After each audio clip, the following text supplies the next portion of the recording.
सब देखने और सुनने वालों की खिदमत में मोहब्बत भरा सलाम। यकूब साहब हमारे साथ है और यकूब साहब के साथ ये दूसरी दफ़ा रिकॉर्डिंग हो रही है और मैं यकूब साहब को रिक्वेस्ट करूंगा कि कोई भी ऐसा लफ्ज़ ना बोले। आपके दिल की बात जो होती है वो लोग समझ जाते हैं। आप इशारा कर दिया करें और पूरा लफ्ज़ बोलने की ज़रूरत नहीं है। मेरे सवालात होंगे और यकूब साहब के जवाबात होंगे, मुख्तसर जवाबात देंगे। पहला सवाल यकूब साहब का ये है कि ये जो हालात पाकिस्तान में इस वक़्त तहरीक लबैक वाले है, क्योंकि इनका तल्लुक भी तहरीक लबैक से है। अब फ़लस्तीन के लिए तो बातचीत होगी, वो तो लिख-पढ़ होगी, सब कुछ होगी। ये लोग क्या चाहते हैं? इन्होंने सड़कें बंद की हुई हैं, मरीज़ हैं वो परेशान हैं, कारोबारी लोग परेशान हैं, कंटेनर जिनमें इतना माल पड़ा हुआ है, करोड़ों का माल वो बर्बाद हो रहा है, किसी को कोई फ़िक्र नहीं। गवर्नमेंट कंटेनर पकड़-पकड़ के लगा रही है। पुलिस में और तहरीक लबैक में शदीद लड़ाई जारी है। सर ज़रा ये मुख्तसर बताइए कि क्या चाहते हैं? ये क्यों बाहर निकले? जी बिस्मिल्लाहिर्रहमानिर्रहीम। जवेद साहब मेरी तरफ ਤੁਹਾਨੂੰ ਤੁਹਾਡੀ पूरी टीम ਨੂੰ ਸਾਰੇ ਪਾਕਿਸਤਾਨੀਆਂ ਨੂੰ ਦੁਨੀਆ ਦੇ ਜਿਸ ਕੋਨੇ ਚ ਨੇ अस्सलाम वालेकुम वालेकुम सलाम। ਅਰਵੇ ਜਵੇਦ ਸਾਹਿਬ ਜਿਹੜਾ ਬੱਚਾ 5ਵੀਂ ਜਮਾਤ ਵੀ ਪੜ੍ਹਦਾ ਨਾ ਇਸ ਵੇਲੇ ਪ੍ਰਾਇਮਰੀ ਚ ਪੜ੍ਹਦਾ ਉਹਨੂੰ ਵੀ ਪਤਾ ਹੈ ਜਿਹੜਾ ਸਾਹ ਰਿਜ਼ਵੀ ਹੈ ਇਹ ਹੋਇਆ ਫਜ਼ਲੂ ਹੋਇਆ MQM ਵਾਲੇ ਹੋ ਗਏ ਜਮਾਤੇ ਇਸਲਾਮੀਆ ਵਾਲੇ ਹੋ ਗਏ वली खान का पोतरा हो गया और जो बफलू है जरा ये सारे एक ने एक घर के भांडे ने एक टकने पानी पींदे ने और एक नूं सवाल करते हैं फिर दूजे नूं करते हैं तीजे नूं करते हैं जिथे गल मुकदी है हुण इस वेले फस गए ने फस इंज गए ने एक घर की जी ये जवेद साहब भाई आम दुनिया की भी गल कर लें घर की भी तुसीं किसी नाल नाराज होंदे हो ना खानदान च या यार दोस्त नाल उस हद तक ना जाओ जिथे वापसी ना हो ऐसा किसी नूं अल्फाज ना कहो खास कर जी मां भैन की गाल है मैं इसके खिलाफ मैं 6 महीने थलदार नूं मारिया जन्म ਉਹਦਾ मैं नक भन्निया ਉਹਨੇ ਮੈਨੂੰ मां की गाल कढ़ी मैं बड़ी सजा पूटी है फिर गड्डी जाती रही लाइसेंस कबल हो गया मेरा जब्त हो गया फिर मैं 6 महीने तारीखा पूतियां मुर्शद मेरा काम लाया मेरे तलकार चंगे मैं लाइसेंस भी लग गया मैं केस चू बरी हो गया पर 6 महीने बड़े मैं औखे थके ने जो मजदूर बंदा शामा रुपया रोज 300-400 कमा के लिया उस वे 300-400 बड़ी गल है अज 4-5 हज़ार बराबर है फिर जवेद साहब की रात औखी लगती है काम ही ये है होटल साडियों को मिलना तो कौन चलती है एक तो किसी को मां भैन की गाल ना कढो नहीं तो उन्हें क्यों कड्डी मां की गाल उन्हें क्यों कड्डी मां की गाल उन्हें क्यों कड्डी और थोड़े 2 मिनट लाया हो जाएंगे जो जेलम अड्डा है ना हूँ तो बारों बार जाते हैं उस वे जेलम अड्डा अंदर होंगे जिथे पेट्रोल पंप है उच्ची जगह थले नीवी जगह मस्जिद है ये ड्राइवर भरा ने मेरे या जिन्ने की उन्हें अजकल तमाम सब पता है ये जेलम अड्डा अंदर होंगे ਅਸੀਂ ਬਾਹਰੋਂ ਮੁੜ ਕੇ ਨਾ ਜਿਹਨੂੰ ਜੇਲ੍ਹ ਮੋੜ ਆਖਦੇ ਨੇ ਅੰਦਰ ਆਉਂਦੇ ਅੰਦਰ ਆ ਕੇ ਜਿਹੜੀ ਗੱਡੀ ਲੱਗੀ ਹੈ ਭਾਵੇਂ ਉਹ ਚਕਵਾਲ ਦੀ ਲੱਗੀ ਹੈ ਭਾਵੇਂ ਉਹ ਕੁਹਾੜ ਦੀ ਲੱਗੀ ਹੈ ਭਾਵੇਂ ਉਹ ਪਿਸ਼ਾਵਰ ਦੀ ਲੱਗੀ ਹੈ ਭਾਵੇਂ ਪਿੰਡੀ ਦੀ ਜਿਹੜੀ ਪਿਛਲੀ ਗੱਡੀ ਆ ਉਹਨੇ ਅਗਲੀ ਟੁਰ ਪੈਣਾ ਇਹ ਕਾਨੂੰਨ ਆਇਆ ਅੱਛਾ ਉਹ ਜਿਹੜੀ ਗੱਡੀ ਚਕਵਾਲ ਦੀ ਲੱਗੀ ਉਹ ਸ਼ੀਆ ਥਰਦਾਰ ਹੈ ਮਨੂੰ ਹਰਾਮੀ ਦਾ ਇਹ ਵੀ ਨਾ ਯਾਦ ਹੋ ਨਾ ਆ ਰਾਹ ਤਰੀਸ਼ਾ ਪਤਾ ਨਹੀਂ ਜੀ ਹੁੰਦਾ ਮਰ ਗਿਆ ਜੇ ਬੁੱਢਾ ਜੇ ਸੁਣਦਾ ਮੇਰੀ ਗੱਲ ਪਿਆ ਤੇ लानतिया तेरे ते मैं लानत पैना तेरी पूरी मैं तो सिर्फ पूछा ने गाल क्यों कड्डी तुसी लंबे नहीं गाल नहीं ना कड्डी मैं लानत भेजी है उस लानत तेरी ने गाल पिटना ए ते कुरान पाक में लिखा अच्छा नहीं मेर की होया ओ जनाब ना जिस वेले मैं आया ते ओ गड्डी ना गपशा मारदा पे उधर शहर दी ओ भी चकवाल दा गड्डी भी ड्राइवर चकवाल दा गड्डी सी ओ नु कदे कोई ना मनु वाला तू निकल सो तू निकल क्योंकि एक खवानी दी रोड ब्लॉक में शहर मैं क्या भाई वो पहला खलोते है मैं बाद विच आया उन्होंने कद मनु की करना मनु आ तू बोलिया किंज यकदम ने मां की गाल कढ़ी मैं फिर उच्ची थां ते बैठे वो थले खलोते मेरे कोल वो कोठी च बड़ी सुकी हुई मैं उन्हें ठुड्डा मारे ਉਹਦੇ नक ते लगा हरामी दे बहुता लग बैठा जोर दा और नक्के चो खून वगन लग गया फिर कोई लम्मी कहानी है फिर जो कुछ वो है उन्होंने थाने ला गए गड्डी उत्थे ही सारी सवारियां ला छड़ियां गड्डी थाने ला बंद कर छड़ी जो कोई उन्होंने राती उन्होंने मेरे नाल कीता अगू जज चंगा और मंगते वो जरा ना वो जरा पुलिस वाले लिया रिमांड बंदे नूं मारन वास्ते वो जज नसली है उन्हें कहा भाई ड्राइवर है कोई डाकू नहीं रिमांड तेन कदा दईए मैं उन्हें पूछा मैं कहा जी यह गल है मैं मां की गाल कढ़ी है मेरे को कंट्रोल नहीं मैं 6 सोटियां भी मार लेंदा ना तो मैं नहीं बोलनी है कोई गल नहीं बांह ते मार लेंदा थले लत्त थले होंदी है मार मैं मां की गाल मेरी मां शादी दी मां अजीम मेरी मां 5 वक्त की नमाज पढ़ती जेडी कुरान पाक बड़ी नेक मां आई मेरी तू मेरी मां को क्यों कढ़ी तो इस वास्ते मैं जवेद साहब वो उस हद ते ना जाओ ਜਿਸ ਇੱਕ ਤਾਂ ਕਿਸੇ ਨੂੰ ਮਾਂ ਭੈਣ ਦੀ ਗਾਲ ਨਾ ਕੱਢੋ, ਬਗੈਰਤ ਸੁਣ ਨਹੀਂ ਮਗਰ ਉੱਥੇ ਤੇ ਮਾਂ ਭੈਣ ਨੂੰ ਗਾਲ। ਮੇਰੀ ਗੱਲ ਸੁਣੋ, ਉੱਥੇ ਤੇ ਮਾਂ ਭੈਣ ਦੀ ਗਾਲ ਕੱਢਣ ਤੋਂ ਬਗੈਰ ਗੱਲ ਹੀ ਨਹੀਂ ਹੁੰਦੀ। ਪੁਲਿਸ ਕੋ ਚਲ ਜਾਓ, ਉਹ ਮਾਂ ਭੈਣ ਦੀ ਗਾਲ, ਫੌਜੀ ਦੇ ਹੱਥ ਆ ਜੇ ਉਹ ਗਾਲ, ਆਵਾਮ ਦੇ ਹੱਥ ਆ ਜੇ ਉਹ ਗਾਲ, ਇਹ ਲਾਹੌਰ ਵੜ ਜੋ ਤੁਸੀਂ ਗਾਲਾਂ ਮਾਂ ਭੈਣ ਦੀਆਂ। ਇਹ ਤੇ ਇਹਦਾ ਮਤਲਬ ਰੋਜ਼ ਉੱਥੇ ਫਿਰ ਤੇ ਲੋਕਾਂ ਦੇ ਨੱਕ ਫਟੇ ਸਹੀ ਫਟਣ ਦੇ ਨੇ।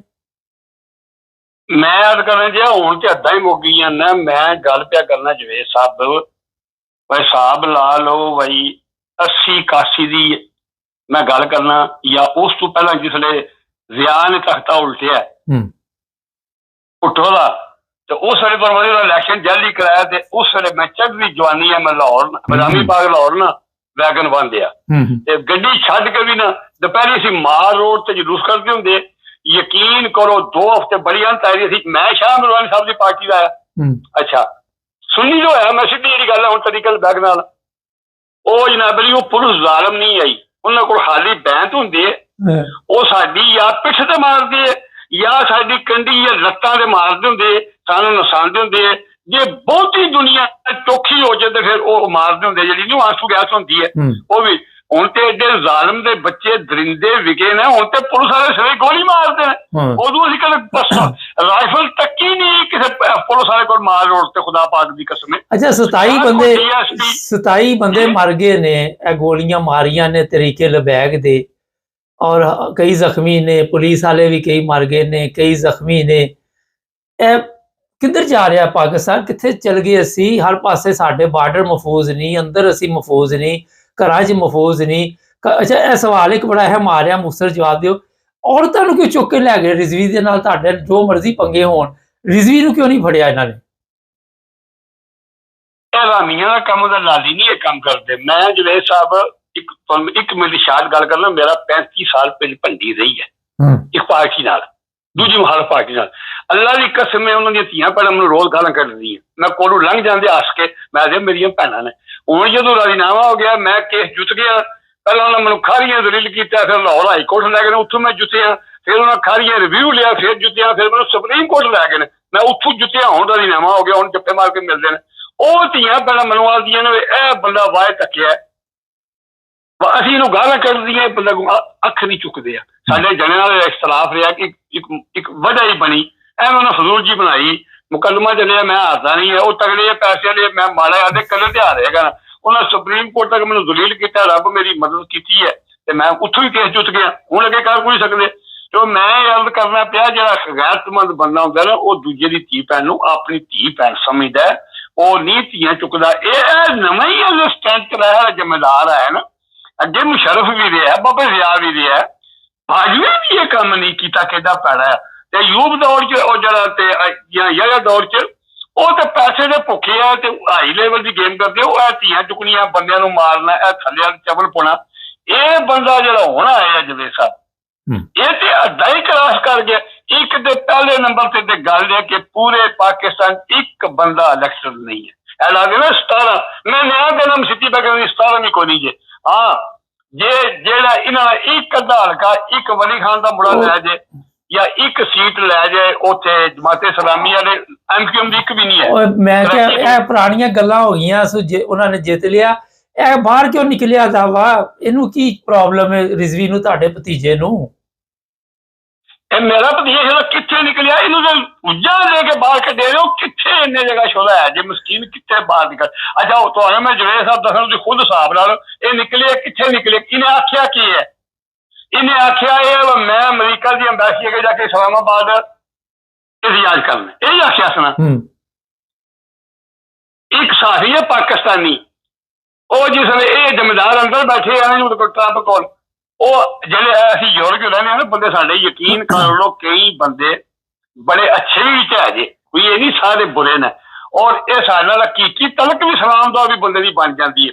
ਜੇ ਬੰਦੇ ਇੱਥੇ ਇੰਗਲੈਂਡ ਜਾਂ ਅਮਰੀਕਾ 'ਚ ਜਾਂ ਜਰਮਨੀ 'ਚ ਜਾਂ ਸਵਿਟਜ਼ਰਲੈਂਡ ਜਾਂ ਇਟਲੀ ਪੈਦਾ ਇੱਥੇ ਹੋਏ ਨੇ, ਬੱਚੇ ਜਵਾਨ ਹੋਏ ਨੇ, ਉਹਨਾਂ ਨੂੰ ਜ਼ੁਬਾਨ ਪੂਰੀ ਆਉਂਦੀ, ਉਹਨਾਂ ਦੇ ਜਿਹੜੇ ਬੰਦੇ ਫਰੈਂਕਲੀ ਦੋਸਤ ਬਣ ਜਾਂਦੇ ਨੇ। ਅੱਛਾ ਉਹ ਜਨਾਬੇ ਵਾਲੀ ਇਹ ਇਸਲੇ ਅੰਦਰ ਹੈ, ਤੇ ਬਾਹਰ ਇੱਕ ਬੰਦਾ ਉਹਦਾ ਟਰੰਪ ਦੀ ਪਾਰਟੀ ਦਾ, ਉਹ ਇੱਕ ਸਾਥੀ ਨੂੰ ਮਿਲਿਆ ਪਾਕਿਸਤਾਨੀ ਨੂੰ, ਉਹਨੇ ਕਿਹਾ ਤੁਹਾਡਾ ਜਿਹੜਾ ਜ਼ਿੰਮੇਦਾਰ ਅੰਦਰ ਗਏ ਹਨ, ਇਹ ਤੇ ਇੰਜ ਲੰਮਾ ਪਿਆ, ਅੱਜ ਤੱਕ ਪੈਂਦਾ ਵੇਖਿਆ ਹੀ ਕੋਈ ਨਹੀਂ। ਉਹ ਆਦੇ ਮੁਲਕ ਦੇ ਸੈਨ ਕਰਾ ਦਾ ਹਾਲ ਹੈ, जो करना ही करवा ले, जेड़ा दुनिया का जुल्म करना ही करवा ले। मैं इमरान खान को मेरी जान छुड़ा, मैं 3 साल एक्सटेंशन तो उन्हें कह दिया दही टप गया जे। पर रिजवी का ਉਹਦੇ ਨਾਲ ਕੀ ਤਲਕ ਹੈ? ਮੈਂ ਕਿਹਾ ਰਿਜ਼ਵੀ ਸੜਕਾਂ ਬੰਦ ਕੀਤੀਆਂ ਦੀਆਂ, ਉਹਦੇ ਨਾਲ ਇਹਦੀ 3 ਸਾਲ ਦਾ ਕੀ ਤਲਕ ਹੈ? ਉਹਨੇ ਰਿਜ਼ਵੀ ਨੂੰ ਤਾਂ ਲਿਆਂਦਾ ਕਰਮਾ ਲਿਓ, ਨਾ ਉਹਨ ਕੋਈ ਫਜ਼ਲੰਡੂ ਨੂੰ ਮੰਨਦਾ, ਨਾ ਬਫਲੂ ਨੂੰ ਮੰਨਦਾ, ਨਾ ਜਮਾਤ ਇਸਲਾਮੀ ਨੂੰ ਮੰਨਦਾ। ਉਹਦਾ ਆਪਣਾ ਸੀਨੇਟਰ ਛੱਡ ਗਿਆ ਜਿਹੜਾ ਉੱਥੋਂ ਆਇਆ ਸੀ, ਉਹਦਾ ਛੁੱਟ ਕੇ ਇਸਰਾਈਲ ਵਿੱਚੋਂ, ਕਿ ਨਾ ਉਹਦੇ ਸੈਨੇਟਰ, ਕਿ ਨਾ ਉਹਦੇ ਗਨੀਏ ਜਾਂ ਕੀ ਮੁਸ਼ਤਾਕ, ਨਾ ਕੋਈ ਐਮਕੇਐਮ, ਨਾ ਕੋਈ ਐਮਕੇਐਮ ਦੀ ਵੈਲਿਊ ਲੱਗੀ। ਕੋਈ ਬੰਦਾ ਨਜ਼ਰ ਨਹੀਂ ਜਿਹਨੂੰ ਆਵਾਮ ਜੁੱਤੀਆਂ ਮਾਰਦੀ ਹੈ। ਕੱਲ ਮੈਂ ਇੱਕ ਵਾਕਿਆ ਤੱਕਿਆ, ਤੁਸੀਂ ਤੱਕਿਆ ਜਾਂ ਨਹੀਂ ਤੱਕਿਆ, ਮੇਰੇ ਦਿਲ ਨੂੰ ਬੜੀ ਤਕਲੀਫ ਹੋਈ ਹੈ ਤੇ ਮੈਂ ਅਪੀਲ ਕਰਨਾ ਪੂਰੀ ਪਾਕਿਸਤਾਨੀ ਕੌਮ ਅੱਗੇ। ਪਹਿਲਾਂ ਤੁਹਾਡੀ ਮੈਂ ਗੱਲ ਦਾ ਜਵਾਬ ਬਾਅਦ ਦੇਣਾ। ਇਹ ਤੁਹਾਨੂੰ ਪਤਾ ਹੈ ਕਿ ਸਾਡੇ ਜ਼ਿੰਮੇਦਾਰ ਵਿਕੇ ਨੇ, ਸਾਡੇ ਚੌਕੀਦਾਰ ਨਹੀਂ ਵਿਕੇ। ਇਹ ਸਾਡੇ ਭਰਾ ਨੇ, ਸਾਡੇ ਭਤੀਜੇ ਨੇ, ਭਾਂਜੇ ਨੇ, ਸਾਡੇ ਵਤਨ ਦੇ ਨੇ। ਕੱਲ ਮੈਂ ਤੱਕਿਆ, ਪਤਾ ਨਹੀਂ ਡੇਰਾ ਇਸਮਾਇਲ ਜਾਂ ਡੇਰਾ ਗਾਜ਼ੀ ਖਾਨ, ਕਿਤੇ ਫੌਜ ਦੀ ਗੱਡੀ, ਕਿਤੇ ਫੌਜੀ ਪਤਾ ਨਹੀਂ ਕਿਉਂ ਗਏ, ਕਿਉਂ ਲੱਥੇ ਨੇ ਗੱਡੀ ਥੱਲੇ, ਕਿਸੇ ਬੰਦੇ ਨੂੰ ਪੜ੍ਹਨ ਕੀ ਗੱਲ ਹੋਈ ਹੈ। ਉਹਦੇ ਮਗਰ ਪਾਕਿਸਤਾਨੀ ਬੰਦੇ ਨੂੰ 900 ਗਾਲ ਮੁੜੇ ਪਕੜਦੇ ਜਵਾਨ। ਇਹ ਕੰਮ ਗਲਤ ਹੈ। ਮੈਂ ਦੇਖੀ ਵੀਡੀਓ, ਮਾਫੀ ਮੰਗੋ। ਇੱਕ ਤੂੰ ਤੱਕਿਆ ਸੀ ਜਿਵੇਂ ਸਾਹਿਬ? ਹਾਂਜੀ ਦੇਖੀ। ਬੜੀ ਗਲਤ ਗੱਲ, ਇਹ ਕੰਮ ਨਹੀਂ ਕਰਨਾ ਚਾਹੀਦਾ। ਫੌਜ ਦਾ ਕੋਈ ਗੁਨਾਹ ਨਹੀਂ, ਸਾਡਾ ਇਖਤਲਾਫ ਹੈ ਜਿਹੜੇ ਬੰਦੇ ਇਸ ਵੇਲੇ ਜਿਨ੍ਹਾਂ ਬੰਦੇ। ਚਲੋ ਇਹ ਤੇ ਮੈਸੇਜ ਪਹੁੰਚ ਗਿਆ ਤੁਹਾਡਾ, ਇਹ ਤੇ ਪਹੁੰਚ ਗਿਆ ਰਿਜ਼ਵੀ, ਇਹ ਪਹੁੰਚ ਗਿਆ। ਹੁਣ ਮੈਂ ਤੁਹਾਨੂੰ ਅਰਜ਼ ਕਰਨਾ ਪਿਆ ਵੀ ਜਿਹੜਾ ਉਹਨੇ ਐਲਾਨ ਕੀਤਾ, ਇਸ ਐਲਾਨ ਵਿੱਚ ਹੀ ਮੇਰੀ ਗੱਲ ਦਾ ਜਵਾਬ ਹੈ ਉਹ ਇਹ ਬਕਵਾਸ ਕਰਦਾ ਪਿਆ। ਉਹ ਤੂੰ ਅਮਰੀਕਾ ਦਾ ਸੀ ਕਿ ਕੀ ਕਰਨਾ, ਉਹ ਤੂੰ ਜਾਂ ਤੇ ਐਲਾਨ ਕਰਨਾ। ਪਰ ਜਿਹੜੇ ਜ਼ਿੰਮੇਦਾਰਾਂ ਮੁਲਕ ਤੇ ਕਬਜ਼ਾ ਕੀਤਾ, ਜਿਨ੍ਹਾਂ ਸਾਰੇ ਹਾਰਿਆਂ ਨੂੰ ਜੈਲੀ ਬਣਾਏ ਹੈ, ਸਾਡੇ ਸਿਰ ਤੇ ਮੁਸੱਲਤ ਕੀਤਾ, ਜੈਲੀ ਵਜ਼ੀਰ-ਏ-ਆਜ਼ਮ, ਜੈਲੀ ਸਦਰ, ਜੈਲੀ ਪਾਰਲੀਮੈਂਟ, ਅਰਬਾਂ ਖਰਬਾਂ। ਨਹੀਂ ਉਦੋਂ ਤੇ ਬੋਲਿਆ ਹੀ ਨਹੀਂ, ਉਦੋਂ ਤੇ ਬੋਲਿਆ ਹੀ ਨਹੀਂ, ਉਦੋਂ ਤੇ ਬੋਲਿਆ ਹੀ ਨਹੀਂ ਹੈਗਾ। ਬੜਾ ਲੰਬਾ ਹੋ ਗਿਆ ਪ੍ਰੋਗਰਾਮ। ਉਦੋਂ ਨਹੀਂ, ਹੁਣ ਹੀ ਮੈਂ ਨਾ ਜਵੇਦ ਸਾਹਿਬ, ਚਲੋ ਉਦੋਂ ਤੇ ਨਹੀਂ ਬੋਲਿਆ।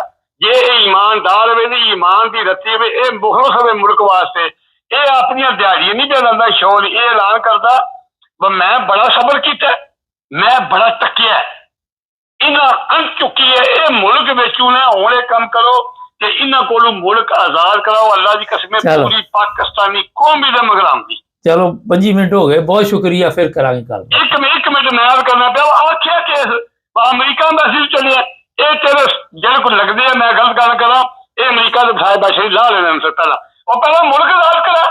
ਜਿਵੇਂ ਸਾਹਿਬ ਅਸਲ ਗੱਲ ਇਹ ਹੈ, ਪਹਿਲਾਂ ਮੁਲਕ ਆਜ਼ਾਦ ਕਰਾਉਣਾ। ਉਹਨੂੰ ਫੋਨ ਕਰਨਾ ਸੀ ਤਾਂ ਅਸੀਂ ਫੋਨ ਤੁਹਾਡੇ ਦੇ ਨਾਲ ਤੇ ਰਾਬਤਾ ਉਹਦਾ ਟੈਲੀਫੋਨ ਕਰਕੇ ਸਮਝਾਇਆ ਨਹੀਂ ਕਦੀ।